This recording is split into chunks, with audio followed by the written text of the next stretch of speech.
So, uh, we're doing another movie discussion, as I said I was going to be doing for this month, for Halloween.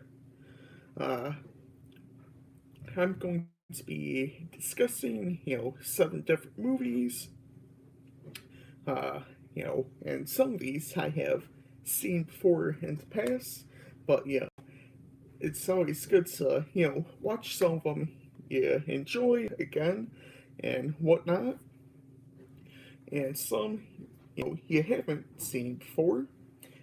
Uh, but yeah, let's see.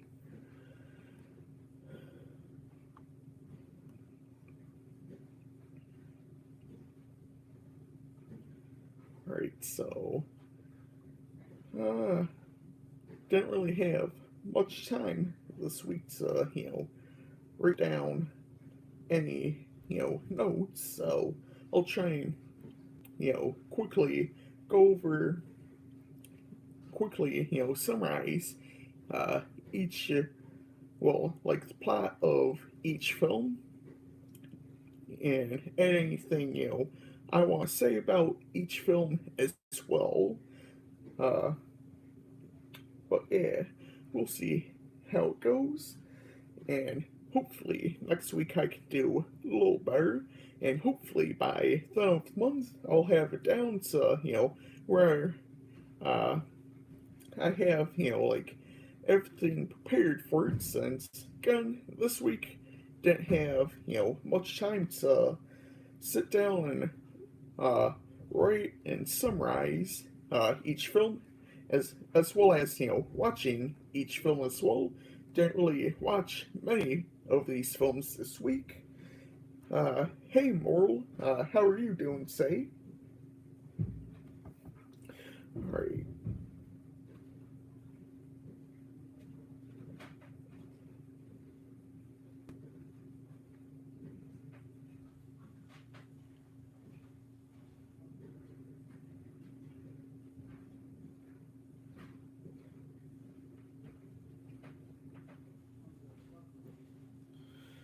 alright, yeah, I keep forgetting. That's good. That's good. Yeah, I keep forgetting to do this before I start each stream, just going through Discord and saying that I'm going live or I am live, Uh, I know I know there, you can do it, but, I gotta try and figure it out, but you can, alert everyone when, uh, you're going live or currently live, and whenever you do upload a new video as well. So, I mean, uh, I'll have to try and figure that out, but it is what it is for now. So, let's see. Yeah, I know this probably gonna be long live stream since uh, I'm going to be talking about seven movies. So let's see. Say I will be covering Gremlins, Young Frankenstein, Scary Movie 2, Jaws, Child's Play, the original film, and The Shining. So, yeah, I did write, a little bit, but not a whole lot, so I'm just going to be, going off these uh, links I have pulled up and, trying my best to summarize them as quickly as possible while still trying to, make sense, since, again, I don't want to drag on, but I do want to get, like, you know, the plot out, and, all that. But uh, I'm going to skip this out right now, but some of these sites I have pulled up do contain some, opinions from the author of what they think as well. So I'll try to avoid those sections when I can, but uh, but those, uh, it's not, uh, shoot, I just lost track right there of what I was saying. uh,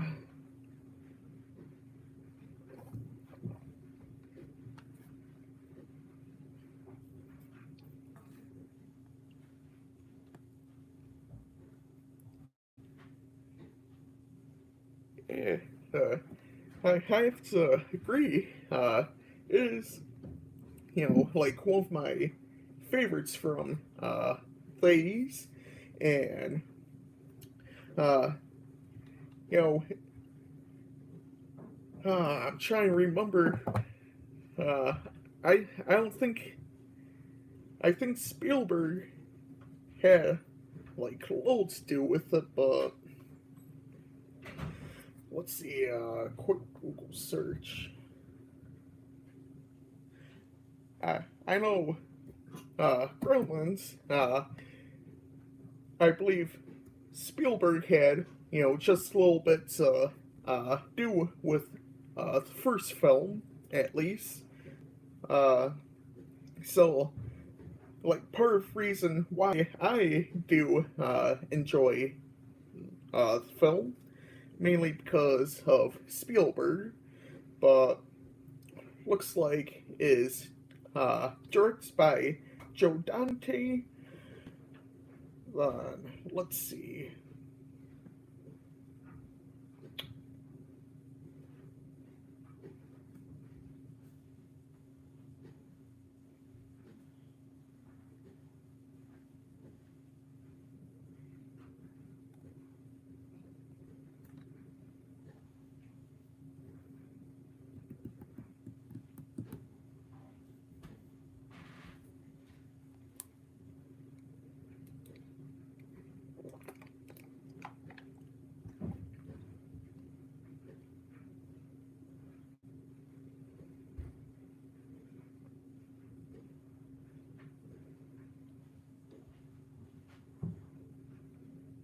Yeah, it says he is film's executive producer. Yeah. So, uh, yeah, that's kind of like the reason why I enjoy this movies. I do enjoy, Spielberg, and I have included a couple of his films through this month. Another one, I had for this past week, which was Jaws, released in 1975, and I will be talking about that film here in a little bit. You know,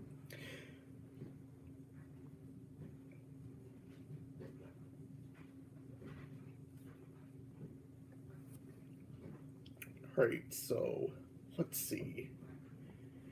Yeah, I'm.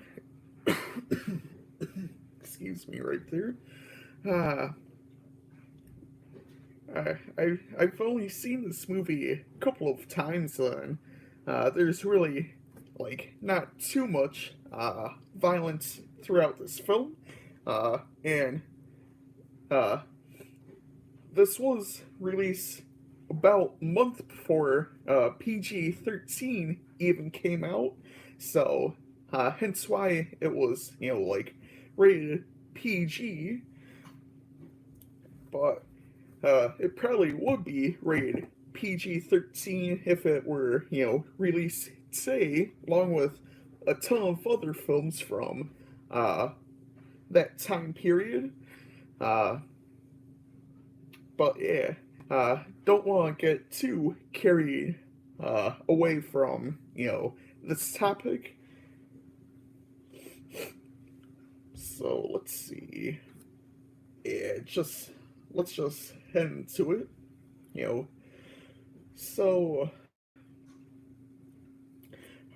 all right. So, this takes place in a a town in New York, uh, where seems like there's really little to no jobs due to like a depression from the 70s and 80s, uh, and there's not too many people working in the town. But we begin the film in uh, Chinatown, where Rand Petzler is, uh, trying to sell off his inventions. So he is an inventor, and he wants to try and get his, business out there, but he hasn't had too much success. Let's see. Then he is looking for a Christmas gift for his son Billy as well. Uh, then, while in one of these businesses in Chinatown, while trying to sell off his inventions, uh, Rain uh, is more interested in one of the creatures he sees in that shop, but the uh, worker there is reluctant to give it to him uh, for a slew of different reasons, but mainly because he doesn't know what this creature is, uh, and it also comes with special instructions as well. But then, uh,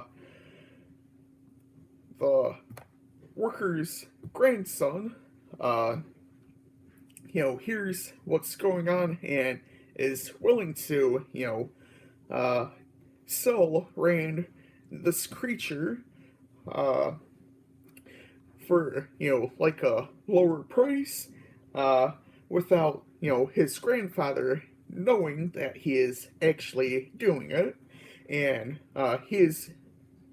the grandson is kind of vague, on the instructions, doesn't really explain, how to take care of the creature, but he is kind of told in a way to keep it away from bright light, don't get wet, and don't ever feed it after midnight. Right then, he doesn't do any of those, but brings it home to his son Billy. Uh, Billy seems like this, creature, whom they name Gizmo. Uh, yep. Yeah, named Gizmo, as, I just said. Uh, but, I was just, going, calling him, creature gremlin, because he wasn't named just yet. Uh, then, let's see. Then, unfortunately, the day after Billy is given Gizmo, he gets Gizmo what? Uh, let's see.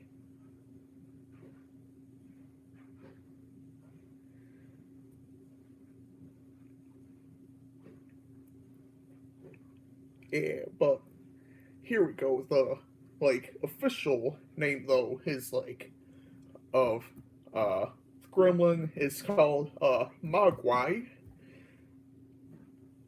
So Billy takes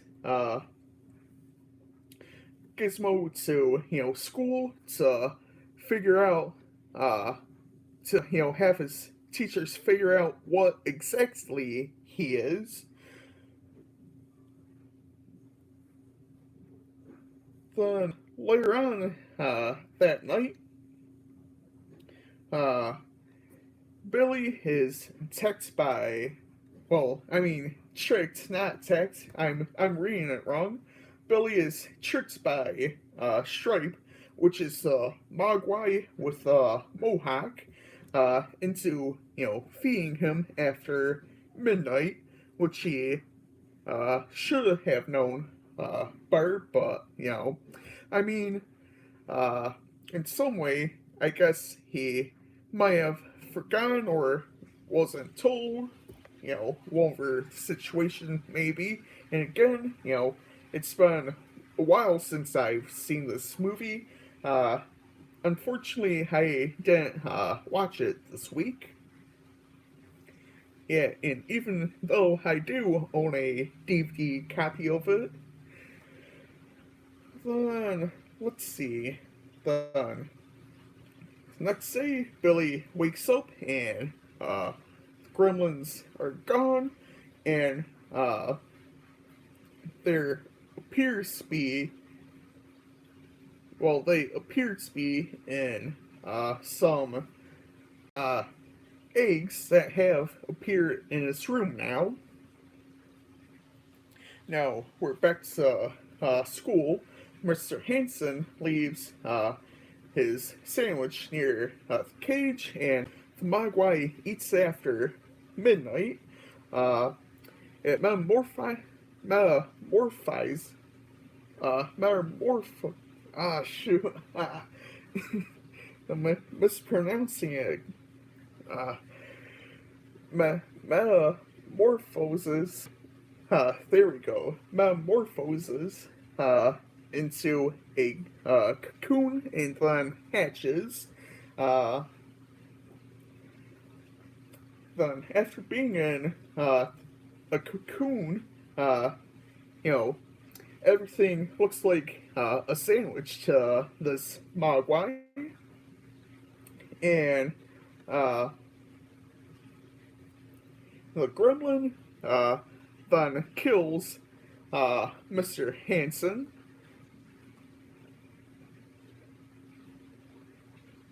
Giving us, I believe our first kill of the film. Then at Billy's house, the eggs hatch and try and go after his mom. Let's see. Then, during this scene, she knocks one into a blender, stabs another with a knife, then microwaves one in the microwave.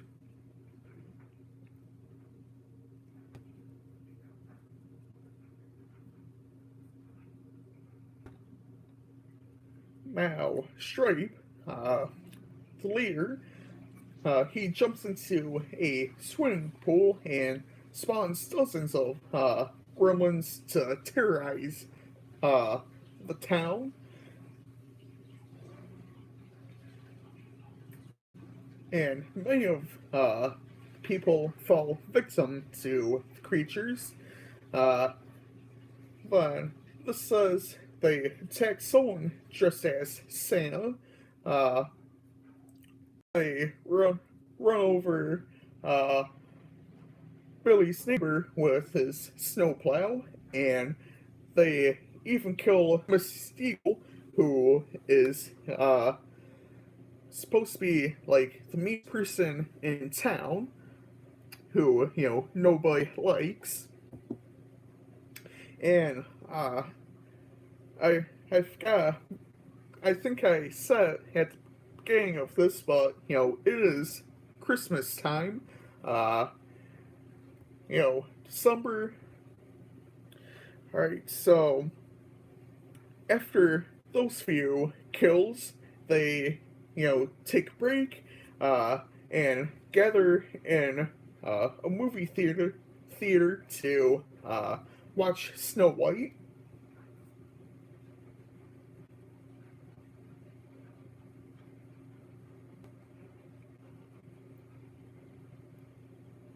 Billy sneaks into the theater and essentially, blowing the place up and killing all those gremlins in there.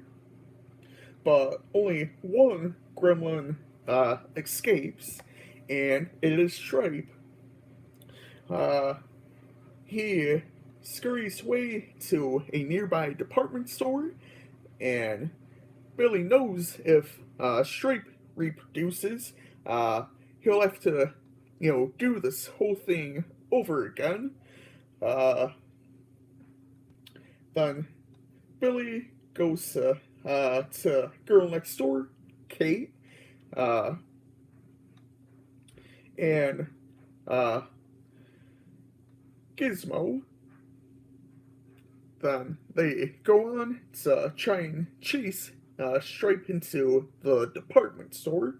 Uh, then Stripe, you know, tries to attack Billy with a chainsaw, uh, but he, pursues Stripe off to a fountain, uh, and they're trying to get Stripe wet, uh, to try and end this, whole thing. Uh,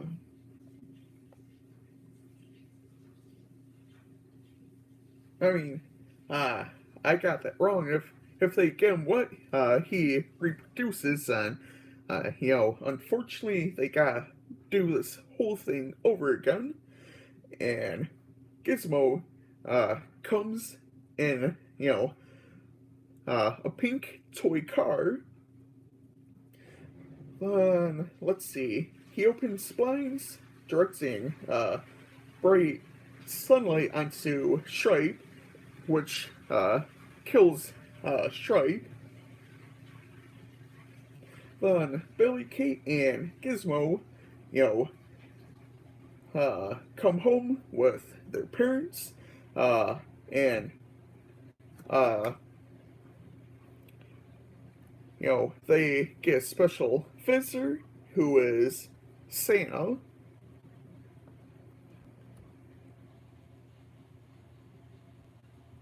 And, is also, and this Santa is their grandfather coming to, take away Gizmo.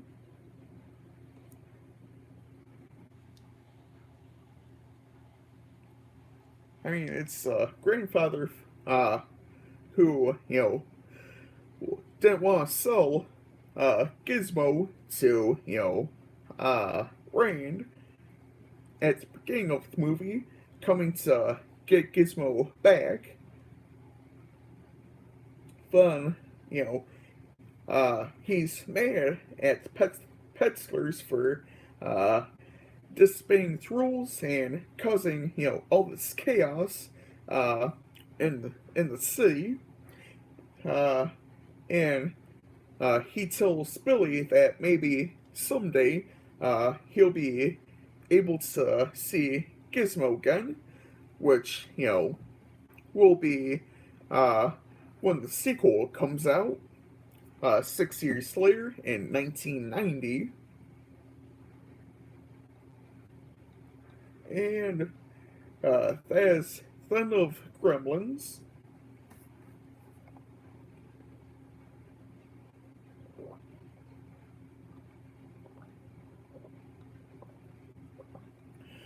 Alright.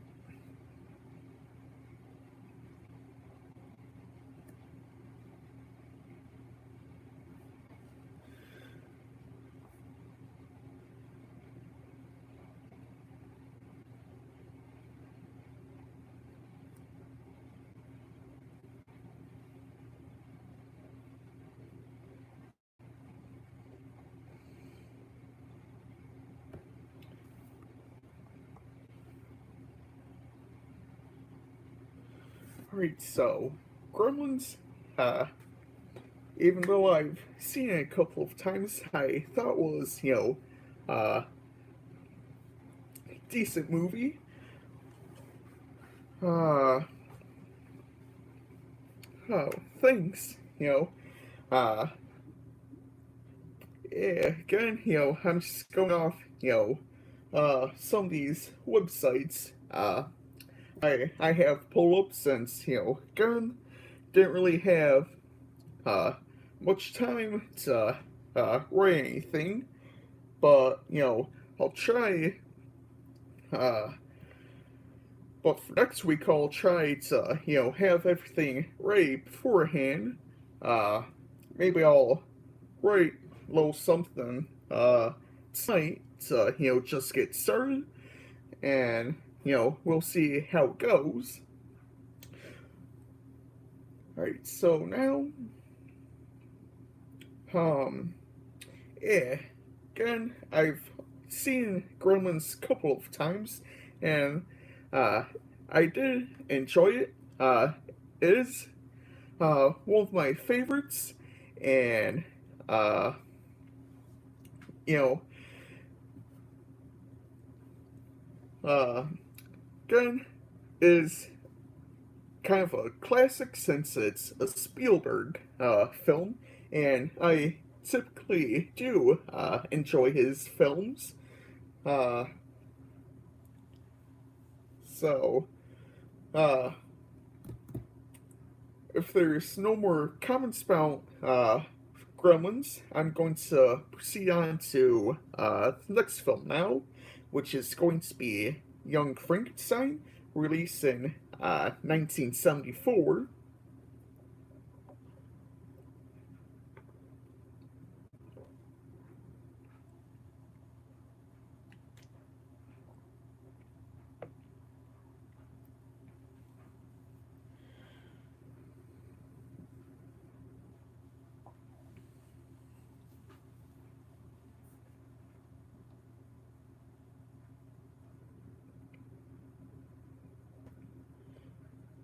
And Young Frankenstein, I've seen this film only.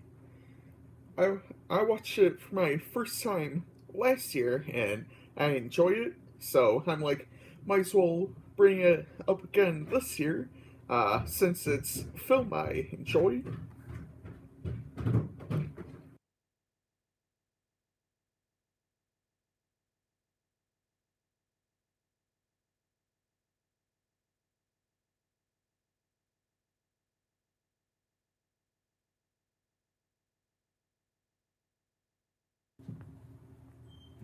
Right, so this film was written and directed by Gene Wilder and Mel Brooks, and it also stars Mel Brooks and Gene Wilder, and they previously worked together in the film Blazing Saddles, which was released earlier that year,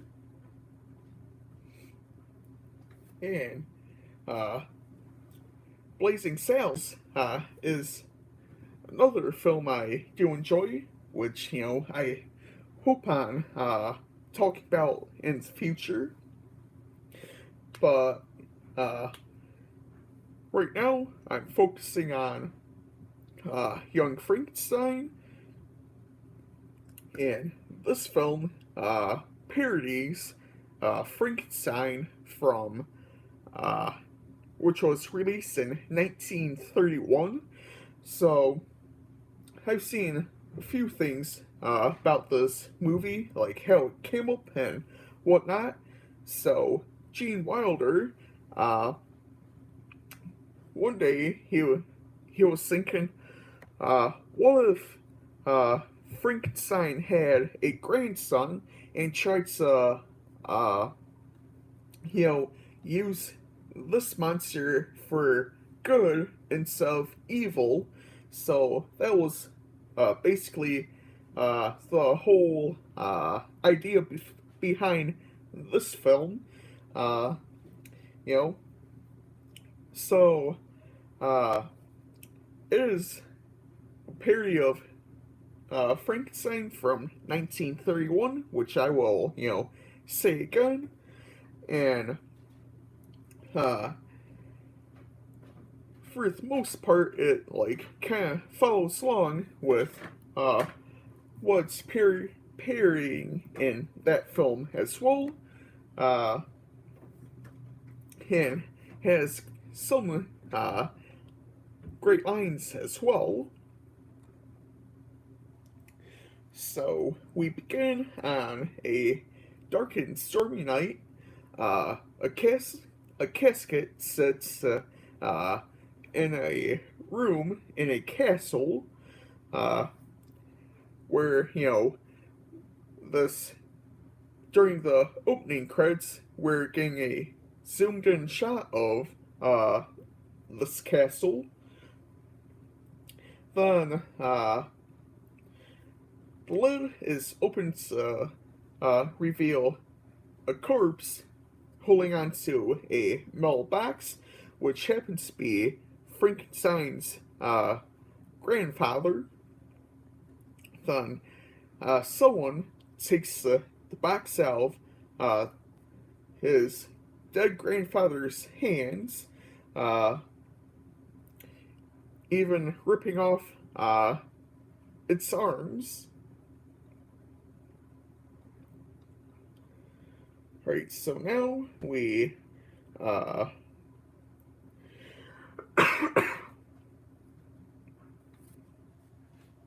proceed to, a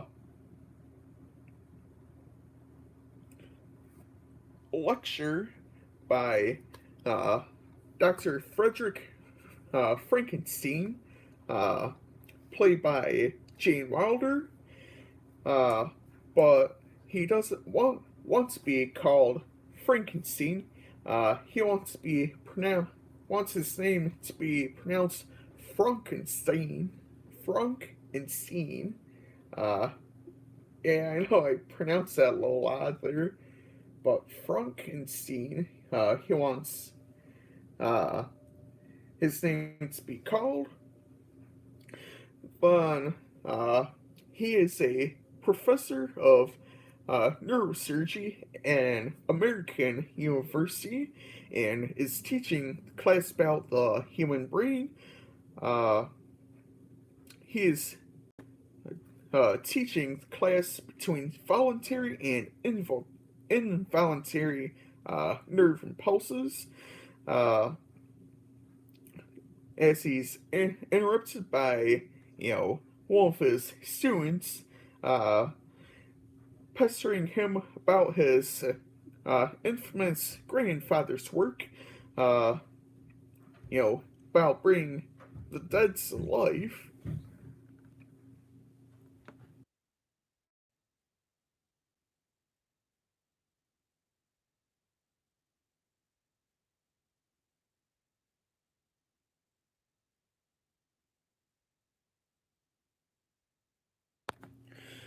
Uh,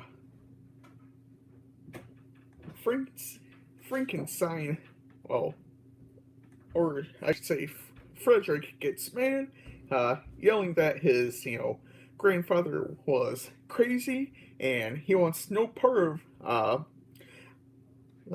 his of him and his unscientific work.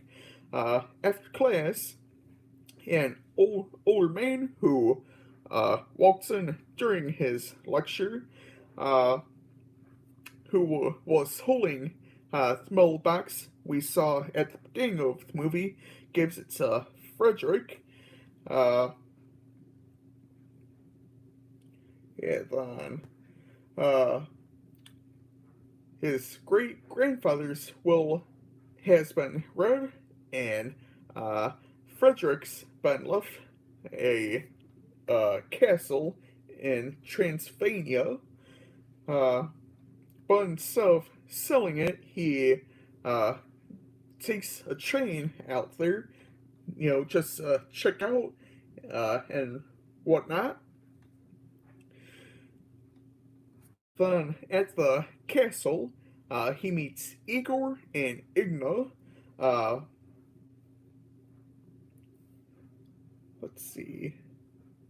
Then he also meets caretaker Fro Blucher. and she shows him to his room, which once belonged to his grandfather, Victor. Uh, but yeah, during the night, he uh, gets tormented about, destiny and whatnot. Uh, and he is awakened by some violin music. Uh, and Igna also hears it, so they find a secret passageway behind the bookcase. Then, the passageway leads to laboratory, which is the same laboratory where Victor once reanimated a corpse. Frederick finds uh, his library and his book titled How I Did It, which, basically details how he did it, where it is being bring the dead back to life. Then, you know, Frederick digs up the corpse of a criminal who has just been hanged with Igor. They both dig a, corpse up. Then, let's see. And, Frederick wants the, the brain of another scientist, uh, Hans Delbruck, but Igor, while he is going to get the brain, drops the jar with Delbruck's brain and instead grabs another jar from the lab, being an abnormal brain.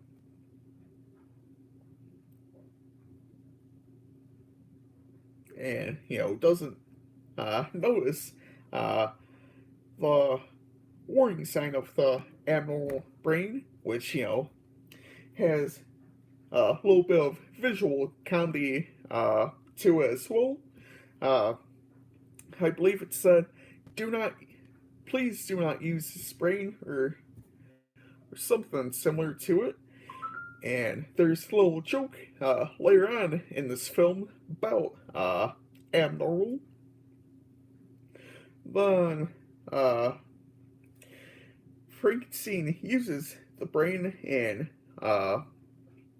transplants it into the corpse they have dug up. He tries to wake up the monster, but he think he has failed. But eventually wakes up and tries to strangle the doctor. Uh, but they state him as well. Uh, then Inspector Kemp shows up to check everything out, to make sure, since the villagers are, worried Frankenstein might do what his grandfather did. Then Frederick pretends to be normal, and Kemp leaves satisfied. Then let's see. Fro lets the monster go since they tied him down while the inspector was there, and he escapes into the village, eventually being, lured back by Frederick playing the violin. Uh, then, let's see. Then he tries to teach the monster how walk, and attempts to have him talk. Then let's see, the little performance in front of all the scientists. Uh, but unfortunately, that went wrong, and uh, you know, monster got taken away by the police. Then they try to, uh, you know, lure him back. Uh, but first he breaks free of his chains and kidnap Elizabeth. Uh, then they lure him back to the castle again by using the violin, and they try to perform a transference. He intends to put part of his mind into the monster, and the procedure is almost complete when the villagers arrive with torches and pitchforks.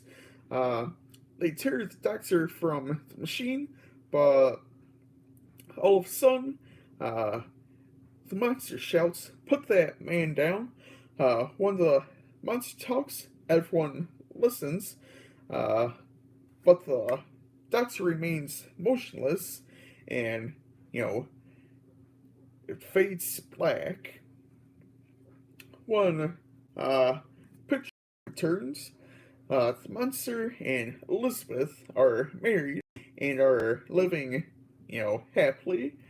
Uh, the doctor survived and married Igna, making her Mrs. Frankenstein, and like the middle of the movie when Frederick goes in, has a little discussion. Monster trying to make him feel loved. He wants to be pronounced Frankenstein, which is about like halfway through the film. Uh, then Igna asks the doctor what he got from the uh, you know monster in the transference procedure, uh, which is shown off screen, and uh, you, you know we can assume what he got.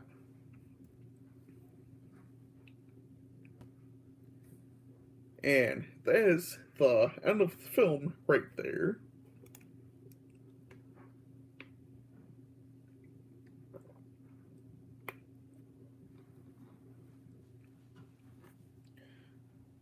Right, so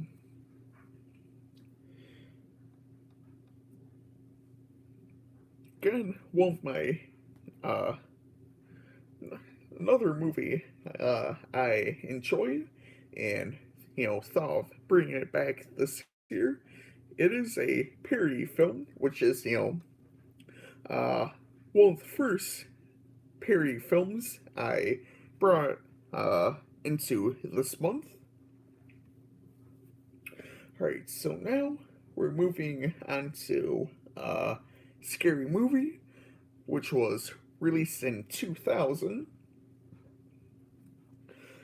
Alright, so this was directed by Kenan Ivory Wayans and written by both Marlon and Sean Wayans, who also starring uh, this film, along with Buddy Johnson, Phil Bowman, uh, Jason Freiberg and Aaron Sulzer. Uh, then it also stars Anna Faris, John Abrams, Carmen Electra, Shannon Elizabeth, Kurt Fuller, Regina Hall, and yeah. Then this is another parody film, and this film basically follows along to the plots of Scream and I Know What You Did Last Summer.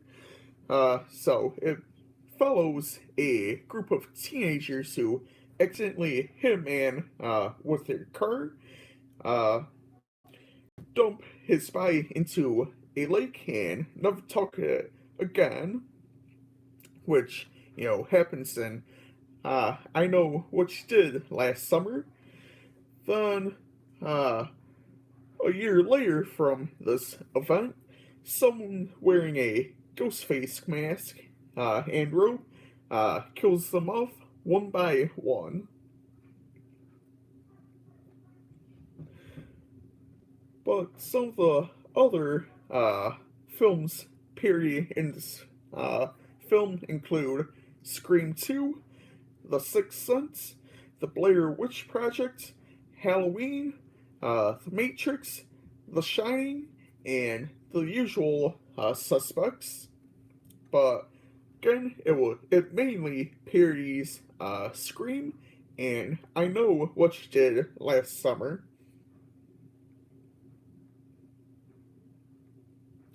Alright, so here we go. So, uh, just a little, I'll try and summarize, this because I don't want this to go on for too long. Uh, so, Drew Ducker uh, receives a threatening phone call. Drew is chased outside by someone dressed as Ghostface, uh, who stabs her in her breast, removing one of her implants. Uh, and, a kill that is not mentioned here is her supposed boyfriend is tied up out there by the pool and dies. Uh, then running to the driveway, a vehicle who is driven by her father is being distracted by you know a blowjob from his wife.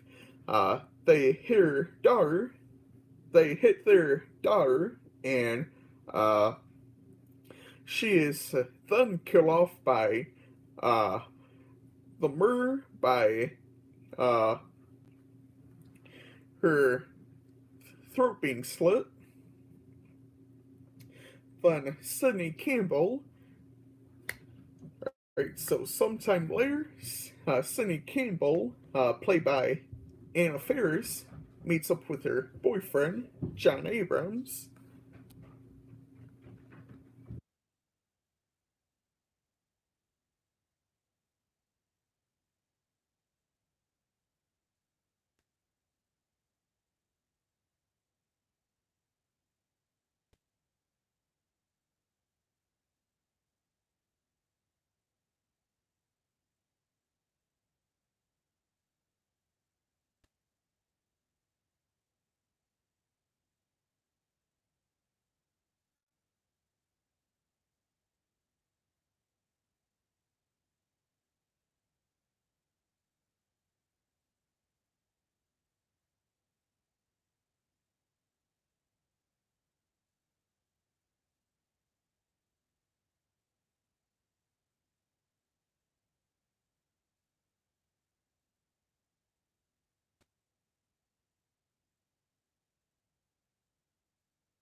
Right, so, yeah. Well, just take a minute right there, just clear my throat out on that, trying to read along and trying to think of how to summarize this up. So, Sydney, played by uh, Anna Faris, meets up with her boyfriend Bobby, played by John Abrams, and uh, their friends Brenda, played by Regina Hall, Ray, played by Sean Waynes, Greg, played by uh, Lachlan Monroe, and Buffy, played by Shannon Elizabeth. They, just sit down, uh, talk about, what's going on, like things about the school and Drew's murder. Then Gail, who was played by Sherry O'Terry, tries to hook up with Buffy's disabled, intellectually disabled brother, uh, Doofy, played by Dave Sheridan, to try and, get information from him. Then in class, Cindy is given a note and realizes Drew was murdered a year after her and her friends accidentally killed a man. Later on, at a beauty pageant, Greg is killed by the killer, and the audience mistakes Buffy's pleas as part of her acts for, dramatic reading. Uh, and Buffy does end up winning the pageant, but forgets about Greg and his death. Then, after Cindy gets home, the killer tries to attack her, but retreats when Cindy contacts police. Uh, in kind of a hilarious scene with, stuff being thrown at him downstairs. Then, let's see, Bobby arrives and is arrested after a knife and cell phone fall out of his pocket. Uh, as Cindy spends the night at Buffy's and Doofy's place, she receives a mocking call from the killer. So the following day, Bobby is released from jail.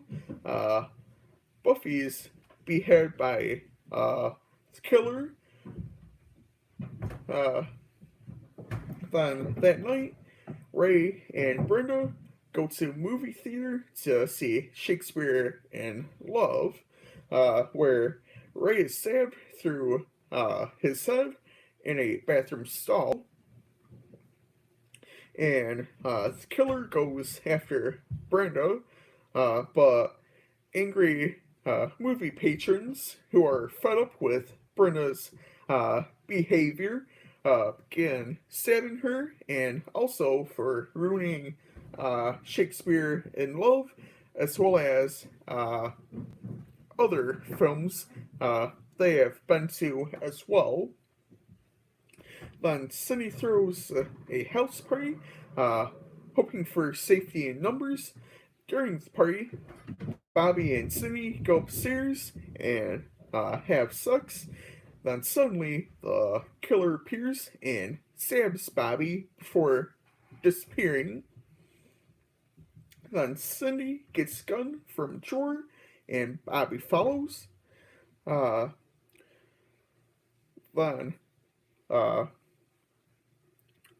Brenda's brother, Shorty, played by Marlon Wayans, comes up from the basement.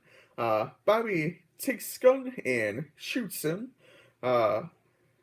Ray arrives on the scene, still alive. Bobby and Ray confront Cindy in the kitchen and announce their intention to kill her and her father, played by Rick Duckman, and that they're merely copying a real killer. Then Bobby admits being gay, while Ray denies being so. Uh, the plan backfires, and Ray stabs Bobby numerous times, uh, angry because his favorite show, The Wayans Brothers, has been canceled, uh, which, going to Sean and Marlon Wayans starring, in that show, and, just some poking fun at. Uh, the killer abruptly arrives and stabs Ray. He and Cindy fight, with Cindy employing, moves copied from the film The Matrix and kicking him out the window.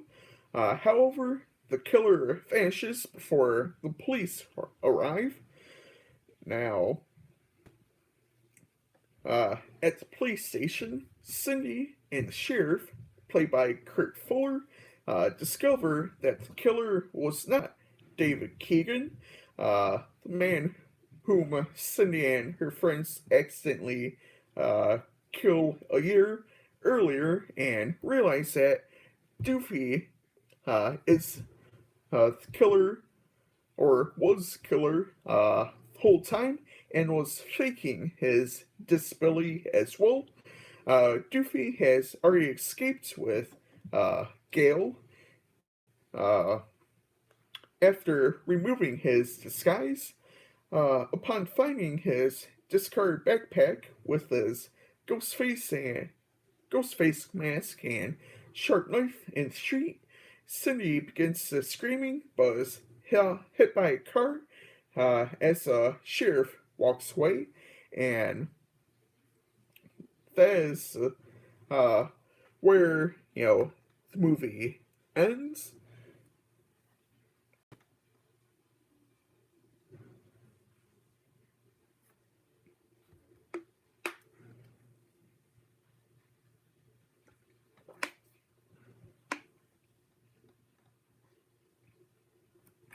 Alright, so now moving on to Scary Movie 2, which is the sequel.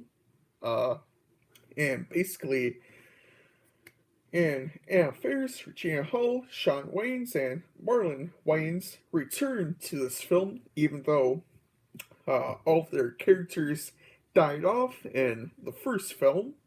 Uh, but yeah. Then this is the last film that includes the involvement of uh, the Wayans, who would, just go on to film similar horror themed parody films, A Haunted House and A Haunted House 2. Uh, and I will mention right here that, which were also directed by the one of the Zuckers as well, uh, who uh, who is known for such films like Airplane. And I think the funny thing is that uh,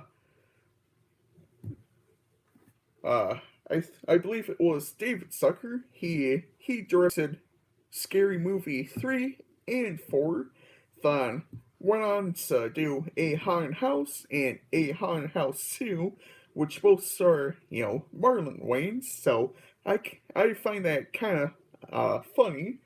And in A Haunted House 2, uh, Wayans pokes fun at, how this franchise went downhill after, their departure.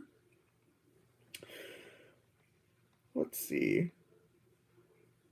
Then, in this film, the movies parodied are The Haunting, Stigma, The Exorcist, the Rocky Horror Picture Show, the Amityville Horror, uh, Poltergeist, The Legend of Hell House, uh, House on a Haunted Hill and The Challenging. Then also uh, parodies films such as Hannibal and Hollow Man.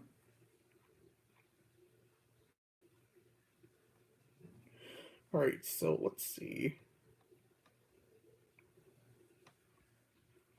So, at a haunted mansion in Hull House, teenage Megan Voorhees becomes uh, possessed by spirit of Hugh Kane, the house's cruel, wicked previous owner. She interrupts a formal dinner party thrown by her mother, who seeks help from two priests, Father McFeely and Harris, after an unsuccessful attempt to exorcise uh, Kane's ghost. McFeely pulls a gun and shoots Megan. A year later, Cindy, Brenda, Ray, and Shorty are at college trying to live uh, new lives after surviving the events of the first film mysteriously. uh, since they came back for this film, Cindy and Brenda are tagged by socially maladjusted Alex. Shorty is, still the same stoner as he was before. Uh, Ray is still confused about his sexuality and has two new male friends, Tommy and Buddy. The latter, whom becomes romantically interested in Cindy. Uh, let's see, then Professor Ullman and his assistant Dwight Hartman plan to study the paranormal activity at Hull House. They recruit Cindy and her friends as test subjects under the pretense of a psychological experiment on sleep paralysis. At the mention, Cindy encounters a parrot named Hanson, a caretaker, uh, uh, yeah, a caretaker with, a badly malformed hand. Uh, then later, the group is joined by Theo. They sit down for dinner, but soon, lose their appetite due to, Hanson's treatment of the food. Uh, Later that night, Cindy hears voices directing her to a secret room where she and Buddy discover the diary of Kane's wife. Seeing her portrait, the note they note Cindy's slight resemblance to it. Meanwhile, the others also experience bizarre encounters. Kane's ghost has sex with Alex in her bedroom and quickly departs at the mention of commitment. Cindy gets into a fist fight with the house cat, Mr. Keys. When Cindy tries to tell Old Man, he dismisses it and sends Theo to take Cindy to bed. Later, Cindy is possessed by Kane's wife and she seduces Old Man. She quickly returns to normal with no memory of the event. Now, a toy clown attempts to kill Ray, but in a strange turn of events, the doll is sexually assaulted by Ray instead. Uh, then a wee monster rolls Shorty into a joint. It proceeds to smoke him, but gets distracted and lets him escape. The next morning, Old Man tells Dwight no one is leaving the house, despite the attacks, and shows his lecherous true colors. Dwight is given the only house keys and told to give them to nobody. Theo offers oral sex to no avail. Dwight does it to himself. Uh, then she knocks him out and takes keys. Old man is seduced and killed by the ghost of Kane's mistress. Shorty, Shorty later encounters the same ghost, but charms and has sex with her. After Dwight equips teens with weapons that can injure their spectral uh, enemy, they are pursued throughout the mansion. Alex attempts to win Kane's love, but is killed by Crane's ghost. Buddy and Cindy are locked in the walk-in freezer. Uh, Cindy uses a collection of random objects to produce a uh, Caterpillar 2-ton tractor and escapes the freezer. Hansen becomes possessed by Kane uh, and kidnaps Shorty.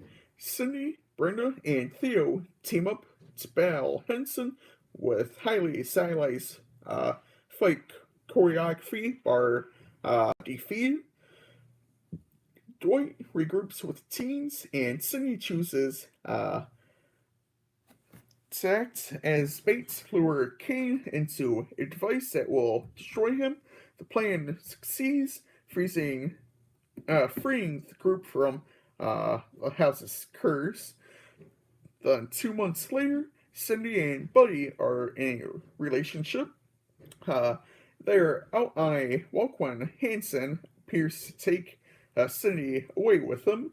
Buddy disappears as Hanson gets hit by a car driven by Shorty, who is receiving a blowjob from the ghost that he seduced earlier.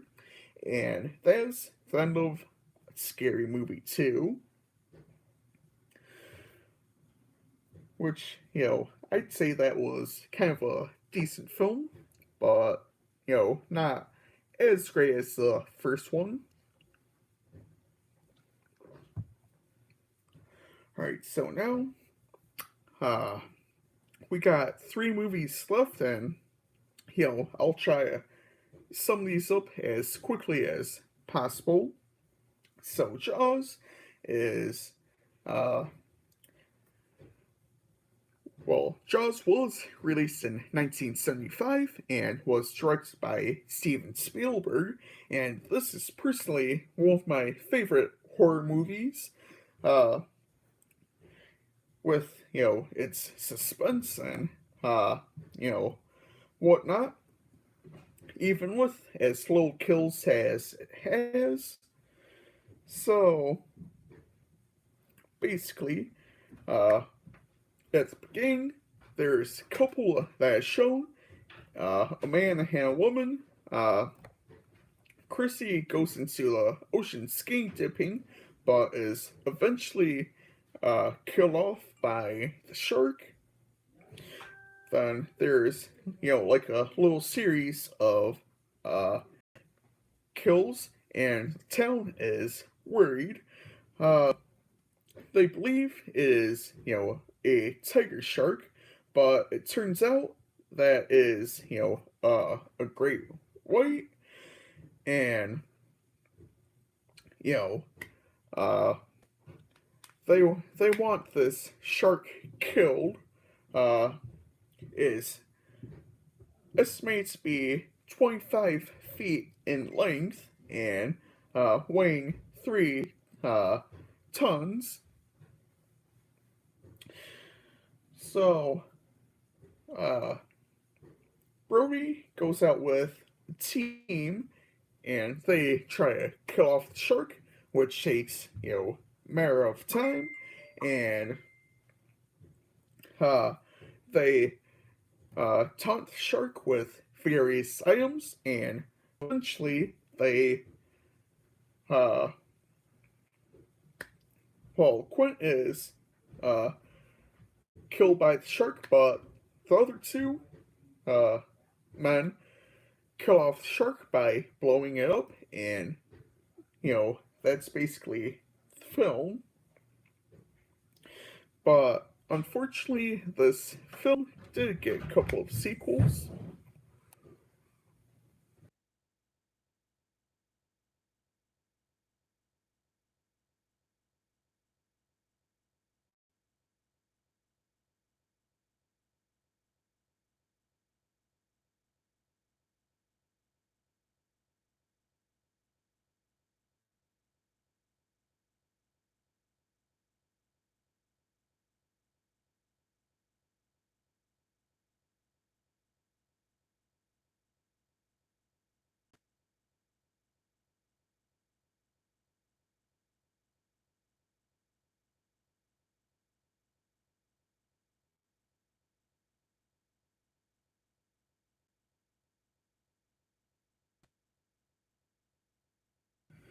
Yeah, it did spawn off a couple of sequels, which, I personally think were unnecessary since uh, this first film ended up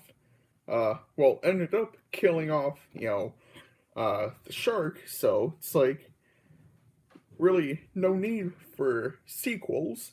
Uh, there were three sequels that were eventually released, but it is what it is. And now let's move on to Child's Play, which was released in 1988. So Charles Lee Ray is trying to escape uh, an officer.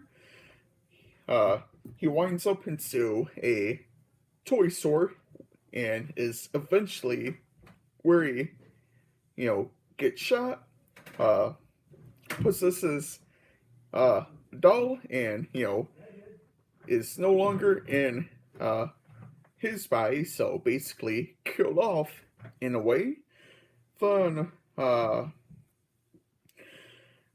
Andy wants a good guy's doll, which is a doll that uh, Charles possessed himself into. Uh, Andy doesn't, get one for his birthday, but later that night, uh, his mom finds a peddler from assistance from her sister. Uh,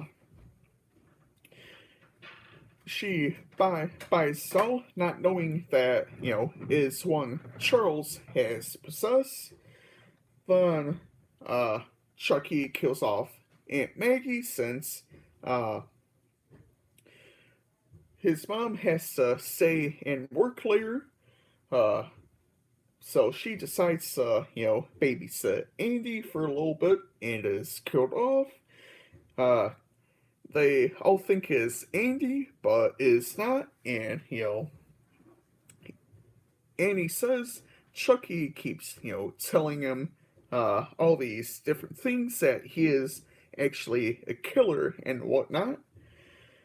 Uh, but yeah, then further on in the film, uh, Andy winds up in a mental hospital, and uh, at home, his mom uh, is inspecting the doll and finds out that there were the batteries that were included in the package weren't actually inside the doll, so Andy was actually, telling the truth, and uh, during the scene, she fights with Chucky, who calls her, names, and he escapes and runs away. Uh, Chucky goes to, John, his uh, former voodoo teacher, and that's why he uh, is able to bleed. Then, basically fights with John and ends up killing him with his shoot, uh, voodoo doll. That's what I was looking for. Kills him off with his voodoo doll. Alright, so uh, Annie's mom makes along with the officer that's helping her, makes it's John's place before he eventually dies from being killed off. Uh, and is told to kill Chucky in his heart. So later on in the film, uh, Chucky is killed off by, a gunshot through his heart, and that is where Child's Play ends. Well, I know I'm kind of rushing these, but uh, I'll I I just want to make sure I uh get through these films, but at the same time, kind of want to try to get the point of the movie across as well. And now, the last film I'm going to be talking about is The Shining. So, another one of my favorites. So, uh, Jack Torrance, takes his family to, a hotel in the Rocky Mountains, uh, which closes every winter, and is told about how there was a family that was killed in that hotel. Let's see. Then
so, alright, so gonna try and summarize these couple of paragraphs, but uh, Danny, Jack's son, uh, you know, has some issues and is kind of nervous about, going as well, but they insist on going. And at the hotel, he finds out from uh, Dick Halloran uh, that he has a telepathic ability uh, that Dick calls the Shining, uh, and he tells him uh, to avoid room 237 since that's where the family that was there got killed off. Uh, then Danny starts having frightening visions, uh, but meanwhile, Jack's mental health starts to deteriorate and gets nowhere on his writing, and he is prone to violent outbursts and uh, having dreams of killing his family. Then Danny gets bruised out of curiosity of room 237. Let's see. Then, Jack goes back to drinking. Uh, then Wendy is interested in how far along, Jack has gotten on his writing, and all is found is written all work and no play makes Jack a dull boy, written over and over. Uh, then Jack threatens her life. Wendy uh, knocks him unconscious with a baseball bat and locks him in the kitchen pantry. And at this point of the movie, uh, there is snow covering uh, the building due to a bad storm. Let's see. Then, eventually, Jack gets out and chases after Wendy and Danny with an axe. Uh, then, in the famous Here's Johnny scene, uh, Danny is able to get out the bathroom. Him and Wendy are, locked in. Then, uh, let's see. Wendy fights off Jack with a knife, and when he breaks through the bathroom door, let's see, and she eventually escapes as well. Then they go into a hedge maze uh, where they trick Jack into thinking uh, they went a certain way in the path. Then eventually Danny and Wendy uh, reunite, and Jack freezes to death in the maze. Alright, so there's the end of that, and there's like the end of that little discussion right there. Yeah, I knew this was gonna be a long stream. So uh is there anything else you guys wanna, talk about before I end the stream? Whether it be about these movies I just talked about or something else.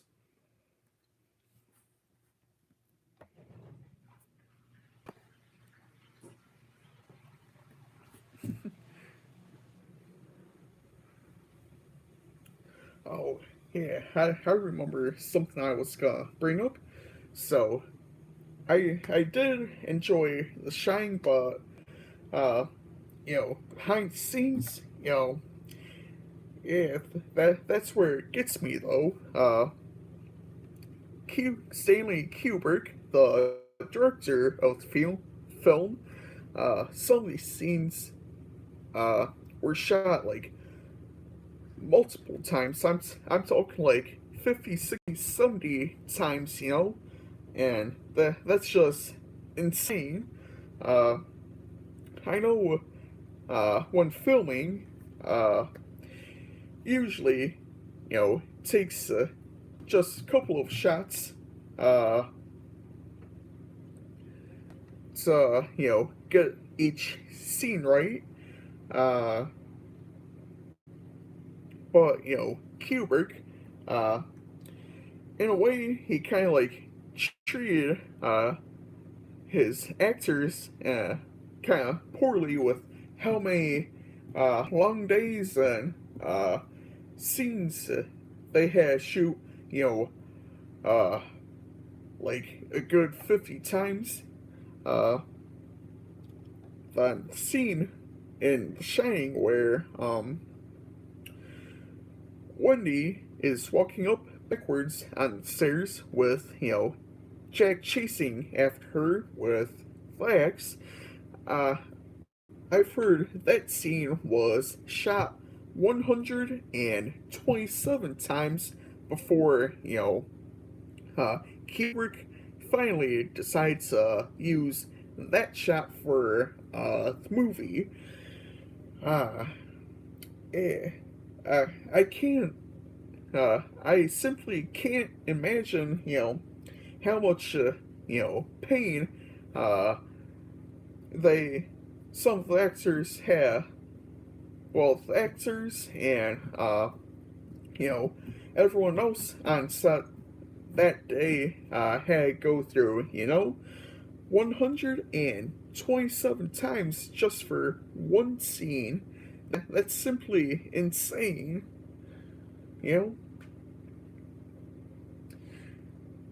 uh, honestly, uh, honestly, uh, if I were directing a movie, that's one thing I would like to keep in mind is simply how many times, uh, it, basically, how many times do I have to, shoot a scene, I know sometimes, I, I know everyone's not perfect and we all mess up, but, uh, whether it be, mispronouncing a word or messing up, a line, or even, laughing because, you're having a good time on set. But that's a thing you gotta keep in mind as well. How many times do I have to, shoot this scene in order for it to be right for me, the director of the film? But honestly, I'd say maybe a good 5, maybe 10 times will be good, depending on, any mess ups with lines or any of the stunts go wrong and whatever else.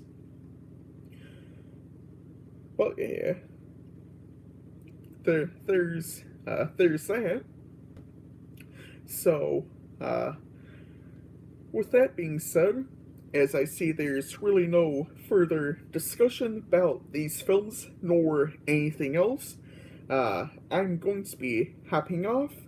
Uh, Thank you for coming, Immoral, uh, and I hope to see you again uh, Friday for my next live stream. And I can't believe that I've been on here for an hour and a half. I believe this is my longest live stream. I was trying to, I was hoping to, make the stream maybe half an hour, 45 minutes at most, but during, it didn't turn out to be that way. Hopefully, next week I can make more of a simplified summary of all 7 films, and uh, without trying to destroy what the plot of the movie is as well. Uh,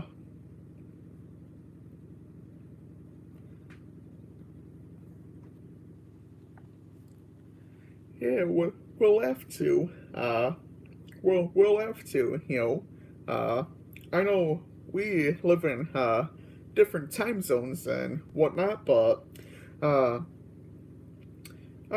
I'm typically on whenever when I have time off from work. Uh, then yeah. Speaking of that, I'll have to try and attempt uh the challenge. Uh, since today's last day of it and haven't played on any of my accounts. Uh, I know I probably won't be winning the skin on any of my accounts, but as long as I attempt it, I'm fine with that.